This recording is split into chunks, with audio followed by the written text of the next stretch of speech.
drunken sailor? What shall we do with the drunken sailor early in the morning? Way hey, and up she rises. Way hey, and up she rises. Way hey, and up she rises early in the morning.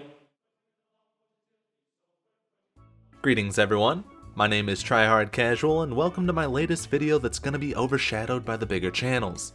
In this episode of that ongoing series, we're going to be taking a look at the new fishing boss Tempoross. All I want to say is that we are desperately close to that golden 4.5% of viewers being subscribed. If you could help me out with that, that would just be super awesome.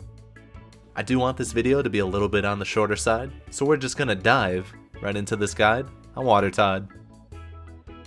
To get some kills on Tempoross, all you need to have is level 35 fishing. There are no other requirements needed to start. It's also super chill because you cannot die and you do not take any damage in the fight. Getting there is super easy too. All you're going to have to do is take a glory amulet to Al Kharid and then take the ferry that's located near the bank. That boat's going to float you right over to the entrance. So before I talk about gear choices, I want to show you guys what numbers I ended up with for different strategies. There's an XP method, a points method, and sort of a hybrid one. Your gear choices are going to be the same for all of these methods except for which harpoon you take. I'll talk a little later on what you have to do differently during the fight. There's just a few things I want to point out with the gear. You should always take the angler's outfit if you have it. Eventually you'll get enough spirit flakes from actually doing Tempoross that you can use to upgrade your outfit into spirit anglers instead. This outfit doubles as a rope when you're inside the encounter, and it's nice to open up another inventory slot. Also, for the points method, an infernal harpoon would be the best pick since you have a chance to cook the fish you catch. This lowers your downtime in the fight, but right now it's very expensive to make one, and I didn't think it was worth it when I was gathering my numbers for the video. Just using a regular dragon harpoon is going to be more than okay. You guys might have also noticed that there's a lot of open slots. If your agility is low, you might want to bring some weight reducing gear to retain some stamina, but really most people are free to just do whatever they want in Fashionscape. Your inventory is going to be super light too. All of these items can be picked up from inside the encounter for free. The wiki states that an Admiral Pie is worth bringing too, but I really don't think it's worth the effort. I personally also only like to bring 2 buckets of water instead of 3.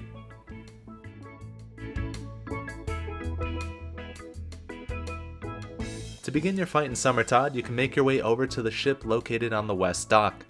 Once departed, you're able to grab any inventory items you might need from the crates located nearby. You can also fill up your buckets at the water pump right next to there. Right away, you're going to notice a few bars in the top left of your screen once you enter. The energy level is Tempoross' shield, the essence is his health, and the storm intensity is what makes your group lose if everyone takes too long. So to actually begin, you'll want to rush down to the beach and start filling up your inventory with fish. As the encounter goes on, some of the fishing spots might have fish leaping out of the water. You'll always want to fish from those spots because they have a chance for you to collect double fish when fishing there. While you're fishing, a few different hazards can occur that you need to watch out for. The first one is very simple. A giant wave will wash over your screen. You'll need to tether yourself to a totem pole on the beach or the mast on the ship to make sure you aren't hit by the wave. If you are, then you're going to lose a lot of fish and other random inventory items. The totem pole and the mast can also be damaged randomly during the fight. The hammer in your inventory will allow you to repair it if needed. The second thing you need to watch out for are the fires created from the storm clouds. You have a very large window to move away from where the lightning's going to strike, and you're able to put out any fires in your way with the buckets of water. You definitely want to avoid running through the fire for the same reason you don't want to get hit by the wave. Just be sure to refill those buckets when you need to. So once you have a full inventory of fish, and you just want to go for experience, you can run up to the ship and fire them out of the cannons. If you're using the hybrid method, or the points method, then instead you can go over to the shrine on the beach and cook all of your fish. But once your fish are cooked, you can do the same thing and fire them all out of the cannon. That is essentially the only difference between all the methods. You either cook your fish or you don't. On a side note, the crystal harpoon has a chance to fish up crystal harpoon fish. They cannot be cooked, but they do provide additional experience when fired from the cannon. That's going to be why you don't take one for the points method. Firing cooked fish gives many more points for rewards compared to the raw ones. But now that you're actually on the ship and firing the cannon, you have one more hazard to look out for. Tempoross can occasionally throw a whirlpool at the cannon to stun it for a while. If you're close to it when it hits, you're also going to be stunned, but only for a few game ticks.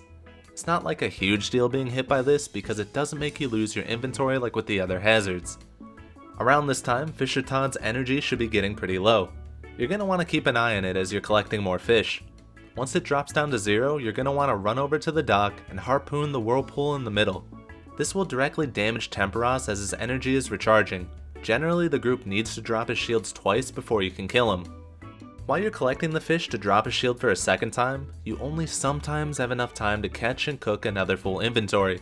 What I like to do is just kinda eyeball it and try to use all of the fish in my inventory before his shields drop completely. But once Splash Todd is defeated, you can go to the NPC located on the beach to teleport out. That is essentially the fight. It's super straightforward and very easy to get into. I can already hear some keyboards typing out some comments. I want to say there is a way to do this more efficiently than what I just explained. On the wiki, there are literal step-by-step instructions that you can follow to squeeze out the best possible rates. I personally don't do this because I just want to relax and not think too much about what I'm doing, but I at least wanted to mention this for you guys out there that want to try hard it.